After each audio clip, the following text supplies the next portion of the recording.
I feel like a lot of people come into various programs or, products, and they're like, okay, tell me what to do.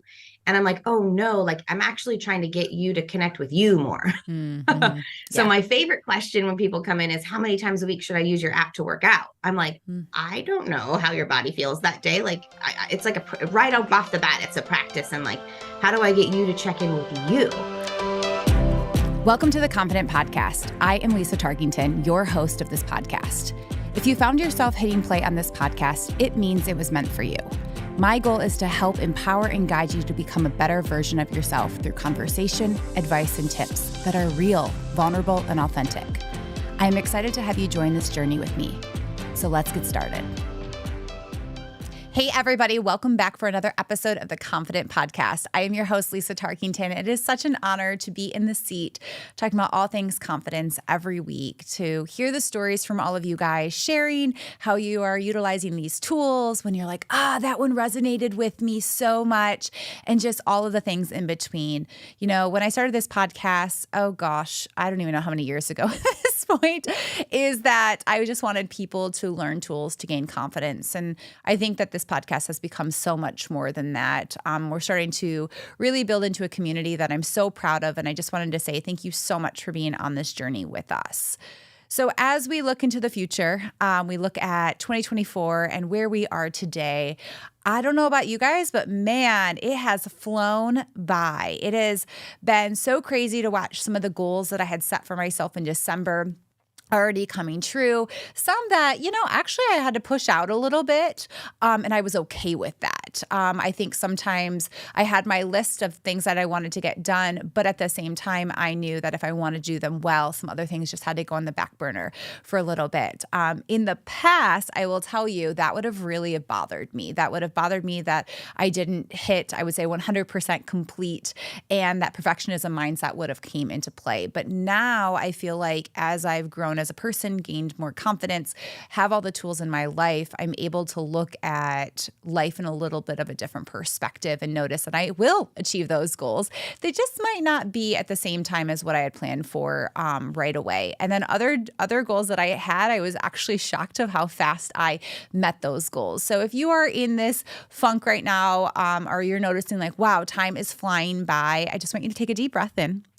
And I want you to know that, hey, we're all in this together. We're all trying to figure out what is our next steps. We're always looking at what's next for ourselves, but it's also important to look at the moment and have that grace and peace with those around you. For me, that means my husband is gone a lot for work. He travels a lot. And so when he is home, I really make sure that I'm intentional about my time, knowing that I can work a few more hours when he's gone.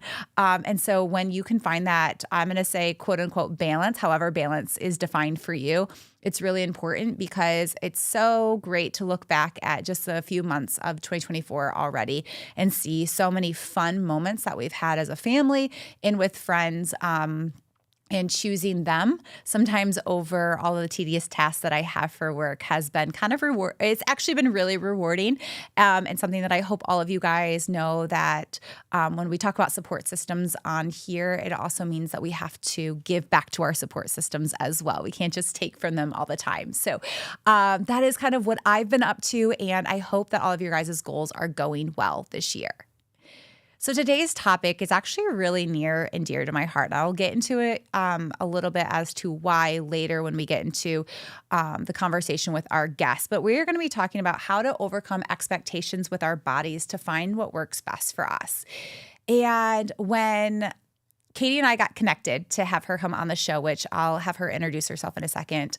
This topic really hit home because for a long time in my teenage years, diet culture was really kind of pushed in different formats. And I don't even think a lot of people realize that it was getting pushed on us. But, I had girls in my classes that were taking diet pills. A lot of us were always on diets for sports or whatever that looked like for us. A lot of our parents were on diets too. And I'm not saying right or wrong or anything. I think it's just also you don't know what you don't know. And maybe that's where we all were in that generation. I think we've come a long way as a society, which we'll talk about here in a little bit. But I'm excited to dive into this. So today, this is what we're going to be talking about. So Katie, thank you so much for being on this podcast with us. Katie is the co-founder of WeShape. And so if you wouldn't mind sharing a little bit about yourself with our audience today. Hi, thank you so much for having me. Yes, I'm Katie. I'm the co-founder of WeShape. We are a startup company that's focusing on movement, like moving your body to feel better, not to burn calories or reach a certain number on the scale. And we're also focusing on mentality. So really digging deep into understanding why we're showing up. And what are some of the things that we can expose about the wellness industry that are actually harming us, and allow people to sort of make decisions from that space rather than seeking that external validation or that number on the scale. Awesome. And right when you said all of that, I'm like, yes, exactly. That's what we need. So what made you, so tell me, like, let's back up and ask you, like, what made you want to start or co-found WeShape? Yeah, I mean, so my co-founder and I were running a completely opposite company. We were running a body transformation company. We basically sold diet and exercise plans with the intention of people to transform their bodies and lose weight. And we helped thousands of people do that. Like literally thousands of people bought our products and lost a lot of weight. I like to tell everybody that my Instagram life looked really good. We had made the Inc. 500 3 years in a row. We were really scaling the company, scaling our team. And lots of people were buying our products, and something inside of me didn't feel right. And something inside of my co-founder didn't feel right. They were different things, but it was sort of like we got all the stuff. We got all the accolades. We got all the validation, right? Because we were also like heavily in that diet and exercise culture ourselves. So it's like, we did it. We got everything. And like, why are we looking at each other like this doesn't feel great? So we kind of organically came to each other. There was, I try to be honest about this. There was actually a little bit of battle of the wills. Like he was like, okay, the next steps in this company are, I feel like we need to have a really good product that's driven by technology that allows people extreme customization, that's focusing on exercise science and micro movement progressions. And I'm like, I hear you. Like, I think that is a better product. And I think that we don't have a defined quality of exercise in the fitness space. And what you're doing is taking what would be a very skilled personal trainer and helping people move better so that they feel better. That's sort of his skill set. Is he's like, he can get people feeling really good in their body. And a lot of people have pain, right? And so he helps people in that way. And then at the same time, I was like, we have to turn all of this on its head, because I am watching all these people lose weight and they are not happy with themselves. Like they either want more weight loss, or that wasn't what they thought it would be, or it only lasts like a month. Like they are not happy. They're not getting what they wanted. And like, that's when I started going down the path of looking at the mentality side. So he was like, we got to do this movement thing. And I was like, we got to do this mentality thing. And I was like, actually, I'm pretty sure we could just put those together. So we basically shut that other company down and self-funded this company for the last 2 years. So I like to start off by telling people that I have had really big realizations around what people are really after when they say that they want to lose weight. It's they want to know that they're valuable. They want to know that they matter. They want to know that they're accepted by people. And what I try to remind people when they come here and they say that they want to lose weight, I really believe in body autonomy. So I'm like, whatever you want to do with your body is your decision. And I just want to support that. But I want to just ask why a number of times. And so if we know that the goal is to get value and love and worth, we could work on that without the weight loss being the primary function of that. Right. So yeah, it's been a whirlwind, and we're basically doing the exact opposite of what we were doing. And there's actually never been, I mean, startup, right? Yeah. So there's never been more financial pressure. There's never been more kind of like, we're trying to break a new mold in the fitness space and wellness space that's not really aligned with some of the mainstream narratives. And so, yeah, there's a lot of that. And I've never felt more grounded and more at home with myself through this process. Even, so it's just to highlight, like, the life before checked a lot of boxes. The life I'm doing now may not, compared to what normal societal standards are, but I feel so different.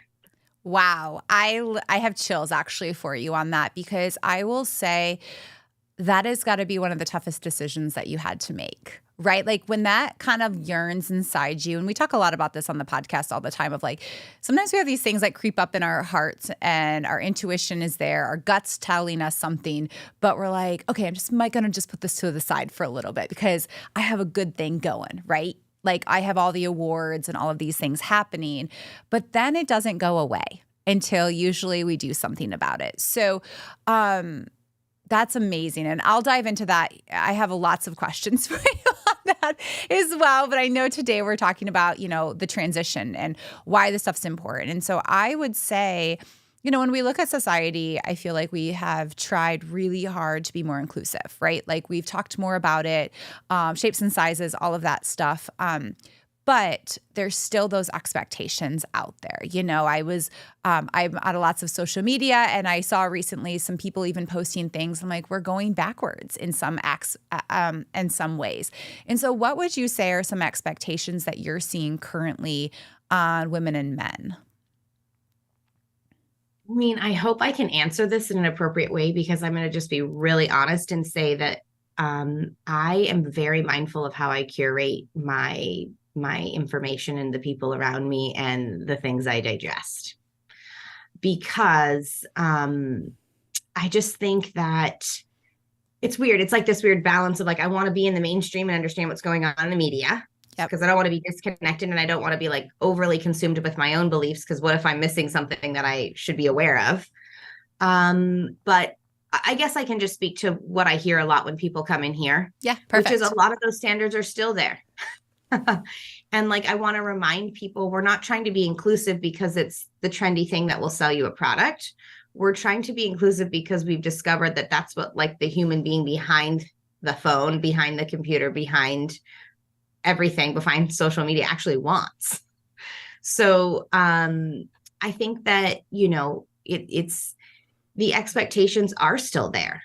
And I think it's just a matter of, I had someone on our podcast recently that was talking about, like, her idea is of, like, finding yourself has sort of been not her perspective anymore. It's like, how do I create the next version of me? And that really resonated with me, because I was like, there are so many expectations placed on men and women, and I can digest those and see those in front of my face. But if I don't take a moment to pause and go, wait a minute, what actually feels good for me? That's a hard question to ask, because sometimes the answer is going to be the opposite of what is being projected onto you. And that means, like, in the case of my situation where I was running that company, and I had to detach from that identity if I wanted to actually get closer to the version of me that I felt most at home with. And so I I'm going all over the place, but I guess back to your question, I think that we are moving in the direction of inclusivity and helping people detach from those expectations and molds. And a lot of that is still there because the ego loves that. And that sells a lot of stuff. So I don't know that we can really break free from it. It still really exists if you're interested in being in that space. I think it's funny that you say ego. We actually just did a podcast a little bit ago about ego. And when we take that out of perspective, what's true to ourselves, right? When we take those things out. And, you said something earlier as well about, when people lose weight, they're not always happy. And I thought about that as you were talking, because I think they rarely are, actually. I had thousands of people do this, and they rarely are. I almost want to say none of them were. Wow. And it's interesting because when people lose weight, it's one of those common things that you bring up to someone, like, wow, you look great. And I don't think anybody means anything bad by it, right? It's more of just like, you look great, But what that does is, I think sometimes it could trigger someone to be like, I don't even know if that's the appropriate word to say, but it's like, okay, if I keep losing, I'll keep getting those external validations. And so you're sharing with us that a lot of people that are losing the weight still aren't happy. So what would be, I guess, what are things when someone's going through this process of, hey, if I lose weight, I will be happier. Like, what does that even mean? Or what are you seeing with the people that you're working with currently? Well, first of all, I just want to go back to when we say, like, I like that you're bringing up that topic of, we always like to comment on people. Oh, you look great. We do have a little rule in our family for my two daughters. It's actually probably a rule that I have for myself, but that I want them to understand, is we don't comment on people's bodies because what is the point of that? Yes. Love What that. is the point of Love that? And when my little girls were really small and people would come up to them and say, "Oh, you're so cute." And I'm like, and they're really smart and they're really creative and they're really brave. And they're like, it's really interesting. Have you seen that study where they put a baby, like they had a psychology class and they had a baby girl and a baby boy. They were like under a year old. They're like 6 months old, and they put them in front of the class. And they asked the students to write descriptive characteristics of each baby. They observed them for like 20 minutes. And then they said, okay, write descriptive characteristics of these babies. And everyone wrote very similar things about like the girl baby and very similar things about the boy baby.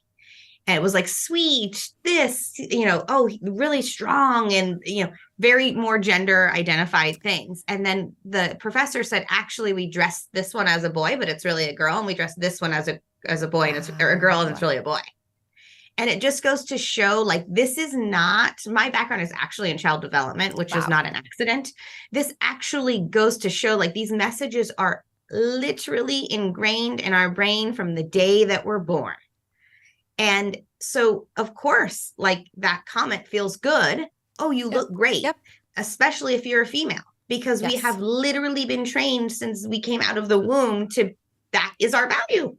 That is how we're recognized in society. When my girls were little, very few people that were like not close to us would come up to us and be like, your little girl seems like, I'm really watching her and she seems really brave. No one ever said that. They only commented on her appearance, right? Yes. It's the same concept of, speaking of confidence in the business world, I had to get over the idea that for me to be a leader of a company, I was not going to be bossy. I was going to be a leader, because if I was a male, I would be perceived as a leader. I would be perceived as a, thought-provoking future project. It's like, it's so wild, these beliefs that we aren't even aware of. So sorry to go off on that tangent, no, you're good. It makes me realize, like, just how ingrained this stuff is. Yes. And so when we comment on people's looks and we comment on their weight, we're basically validating their experience that, this is how people see me. Yes. It is how people see me. And so it's everything. It's how you feel about yourself. And you're bringing up a great point too. So one of the things that is, we have to retrain our brains, but I think it's one of those things where it's not just the person hearing it, it's the person saying it. And I say that stuff still. As you're saying those things, I'm like, I know I say it sometimes. And it's not because I don't like want to, or I know that there's other words. It's more of sometimes it just comes out, right? And it's like that compliment piece, and like you're trying to create that relationship or certain things like that. And so no fault to anybody doing that, but more so it's how do we retrain ourselves to start thinking about it in a different way, right? Like instead of saying like, oh, you look beautiful, being able to not comment on like the weight loss piece, but like on their intelligence or their thoughtfulness or how they're supportive, like looking at it from a different lens. Because I think when we hear those things from a different point of view, it also then helps our brains take that in and then want to share that out with other people. So I always say it's that ripple effect, right? When we hear something, we kind of take it in, and social media is everywhere. So when we're talking about societal expectations and things, it starts to seep in. It does. It seeps in what you're watching, and then it kind of like has that ripple effect in some way. And so to your point, it's like, how do we shift our mindsets to think about that differently? And, one of the things that you have said, like, is instead of looking at it from like the weight loss thing, it's about changing that mindset to look at it from a different of like, okay, what do I really need? And so tell us a little bit more about like how you, when people come to you with that expectation of quote unquote weight loss, how are you walking through the steps to maybe identify it as that's not what they need at the moment? And maybe it is, right? Like, I don't know, but yeah, if you wouldn't mind elaborating on that. Yeah, I mean, again, like I said before, I really do believe in people deciding to what's best Yeah. for them, and it's not my job. Like, I feel like a lot of people come into various programs or products, and they're like, "Okay, tell me what to do," and I'm like, "Oh no, like I'm actually trying to get you to connect with you more." Mm-hmm. So Yeah. my favorite question when people come in is, how many times a week should I use your app to work out? I'm like, Mm. I don't know how your body feels that day. Like, it's like right off the bat, it's a practice. And like, how do I get you to check in with you? Yeah. Obviously, we need professionals guiding us in certain, I'm not saying to throw the baby out with the bathwater, but we have given so much of our power away to everyone around us. Because if we do it that way and then it looks good or feels good, or then I'll get the validation for that person. And so I'm not talking about like severe medical conditions where people need to be seeking medical Yep. advice. Yeah. I'm talking about everyday things that we're doing that we think are the right, quote unquote, right thing to do, but they're really just guidance from somebody else, like that might not know our most inner knowing. So when people come into WeShape, we actually do have 4 pillars that we're really trying to always go back to, but it's not to get a certain outcome other than, are you connecting with you more, right? And so the 4 pillars that we focus on here are movement, like I said before, rather than exercise and burning calories, like movement, movement, movement, movement. Intention.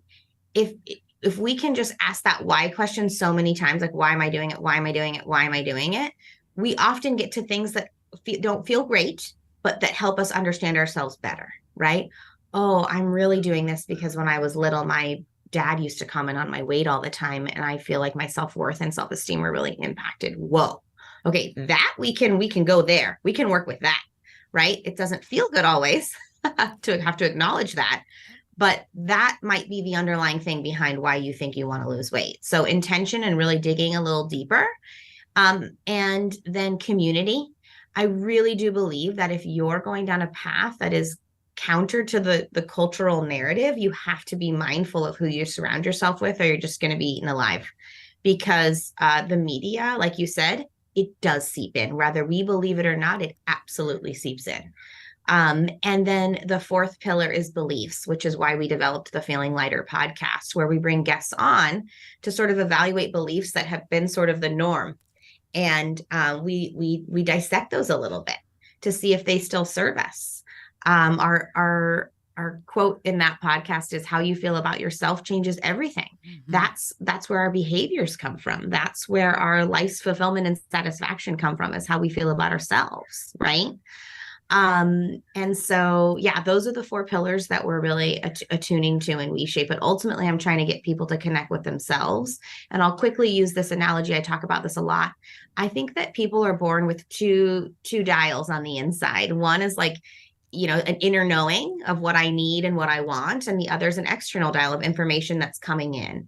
And I always say that, like, if there was a baby in this room with us, their internal dial, we're born, it turned to 10. That baby doesn't care that we push record and that we're in the middle of something. If they're hungry, they're going to cry, right? Yep. The external dial is turned way down. And then as we get older, that external dial starts to go up and the internal dial starts to go down. Oh, I can't cry right now. I need to get this podcast out. We start to take the information from the outside. Now, I don't believe the external dial can ever be turned off unless you're going to go live by yourself in a cave somewhere. Yeah. And I don't believe the internal dial can ever be turned off. I think we always have an inner knowing. It might be down to level 1, but it's there. So my goal when people come into WeShape is to get them to turn that internal dial up just a little. Like, can we get it turned up just a little so that you know what you need and we can support you in your path? I love that. And I love all of your pillars. And it's actually everything that we represent here. So kudos to you guys for choosing those and living by them, because I think that is a great analogy to also point out. And as you were talking, my reflection on that was, over the years, my internal dials have gone up more, but it didn't happen overnight, right? Like a lot of times, I think even when I was on the journey to lose weight over the years, it was always that external factor. I don't think I understood why I was doing what I was doing. And last year, I was meeting with a dietitian to talk about some struggles I was having with my stomach. Long story short, she asked me what types of workouts I was doing. And I was doing a lot of HIIT workouts, because I knew that was like a fast burning calorie, right? And all of these things. And she just looked at me and we had a very candid conversation about like what I needed for my body to fuel it and to make it better. And within 15 minutes, I finally like reminded myself why I do what I do, right? The workouts that I enjoy is for movement, right? I got rid of some of the workouts that I didn't actually enjoy doing because I was doing it for the wrong reasons. But my support systems, the community, all of these things that I had to put into place over the course of years, right? So like, as you talk about the dial, the external one is always going to be there, but how do you dial it down just a little bit and crank up that internal one a little bit more? And I would say like over the years of having coaches and being a coach and all of those things, it gets better.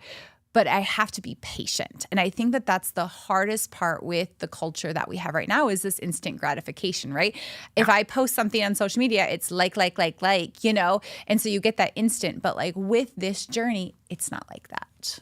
It's not. Coming home to self is, to me, in my opinion, life's work.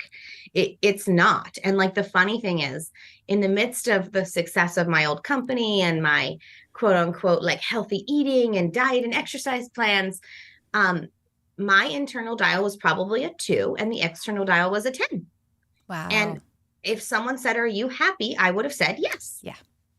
But that is not the case. And it took a while for me to have to say, you're going to have to really dig deeper here, Katie, and see, like, is this really feeling good for you?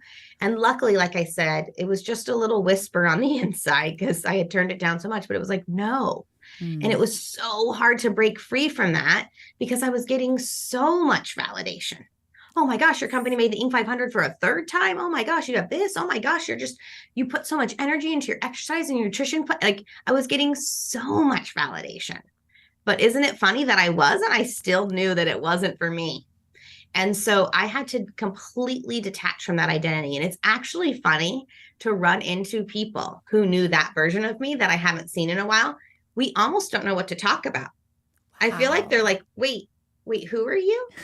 And it always reminds me of, have you seen this meme on the internet where there's like a caterpillar looking at a butterfly and the caterpillar's like, "You've changed." And the butterfly's like, "We're supposed to." And exactly. That's okay. Yes. I just like to give people permission. It's okay to change your mind about something. That's okay. And I think that that's probably one of the hardest things is when that whisper is coming in and you know you have to make that change, right? Because it's once you feel that, like I said earlier, it doesn't go away right away. Like I think there are definitely moments where I'm like, no, I don't have time for that right now. Like I'm on this path, I'm getting all of these things. But when it starts to creep up, you're like, okay, I need to slow down. And one of my coworkers, she says it really well. She's like, we need to slow down to go fast sometimes, right? So I need to just we all need to slow down, reflect, and think. And sometimes it doesn't come right away. Sometimes things do, right? Like sometimes when it comes to your mind, you're like, okay, I know I need to make this shift. I know I need to make this change. Other times, like there was a decision I had to make, and it took me since last February. So over a year to really be okay with the decision, but I had to be okay with sitting in that for a long time, which sucks sometimes, to be honest with you. But that's kind of how it works to get to that point. And so what would you say, so when it comes to expectations, when it comes to overcoming them, what are some tools or tips that you would give our audience on how to overcome, those expectations that are put on us around our bodies right now? I like to ask people, most of us who are in this space have been in this space for decades. So I just like to ask them, like, did it ever actually serve you? Did it give you what you wanted? And if you really dig deep, I don't think anyone would say yes. Did it give you the peace and fulfillment and serenity you were hoping for? And if it did for a short time, did it last? And so I feel like all we're doing is the same thing wrapped in a different package. And so I'm like, if it didn't work before, keto's not going to work now. Paleo's not going to work tomorrow. That exercise, like it's not about the diet or exercise plan. It's not. And if you're willing to get curious and sit with those hard questions and seek the truth, you have to be willing to face the truth. I had to be willing to go to my co-founder, to go to the company and say, this is not where I want to go. And luckily everyone was like, thank you. We don't want to go here either. But they were also supportive. And many of those people are still with us today in this new company. But that's hard work. But can I be honest? I feel like each path is kind of hard. Like it's hard not being true to yourself. It's hard abandoning self. Yep. It's also hard to face the truth and go down a different direction. So if you know both are going to be hard, they're just go the path that's going to bring you home to you. That would be my advice. I love that. And it's like, choose your hard. You hear that all the time, right? Like choose your hard. And both are hard. But when you look back, and I always use we teach a lot about passions and things like that. We always use the rocking chair mentality. If you were sitting on a rocking chair talking to your grandkids or whoever, when you're at an old age, like what do you want to like be able to tell them, right? And like it's like about that identity and about like having that peace. And I also love to remind people that people care about you. The awards and things are awesome for a little bit, but the feeling that you're a good person, that you're being true to yourself, like that's important for community and who you want to be. So it sounds like the action for our audience today is to really just kind of sit with this for a little bit. Think about what you need as a person. Are you on the path that you want to be at? And what are the expectations that you're putting on yourself right now?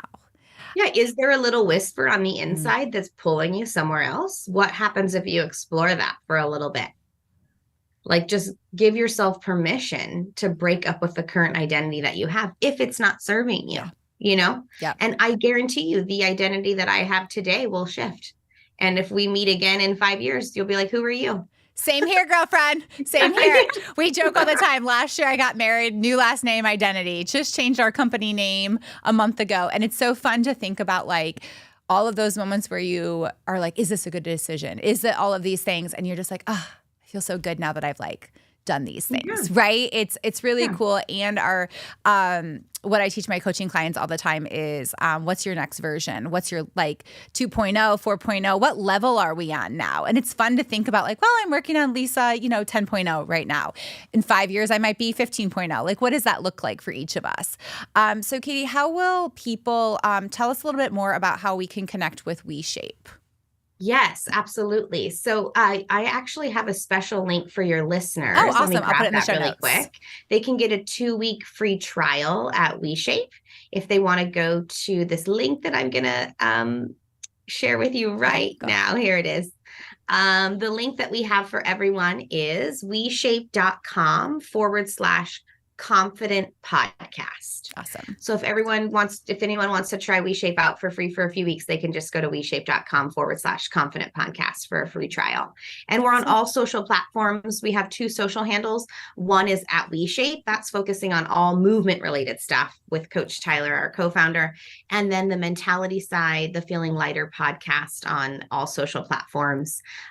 We have a bunch of clips of guests that come on and that really help us evaluate if our beliefs are serving us anymore. Awesome. Well, thank you so much for being on this podcast and sharing all of this. I think we probably could have talked for another 2 hours about all the things, but I think that, at the end of the day, it's really cool to think like I teach a lot about the self-confidence, self-esteem, self-everything. It's the self-word, right? It's about choosing yourself and having that relationship with yourself. So again, thank you for being on today. And to everybody listening in, continue to spread love and kindness to everybody that you meet, and have a great day. Thank you for tuning into the Confident Podcast. If you enjoyed today's episode, don't forget to subscribe, leave a review, follow the Confident Podcast on Instagram and TikTok, and share it with those who might benefit. Also, if you are looking to work one-on-one with me, message and follow me on Instagram at Lisa Tarkington Official. Stay confident, stay inspired, and until next time, keep striving to be the best version of yourself. Take care.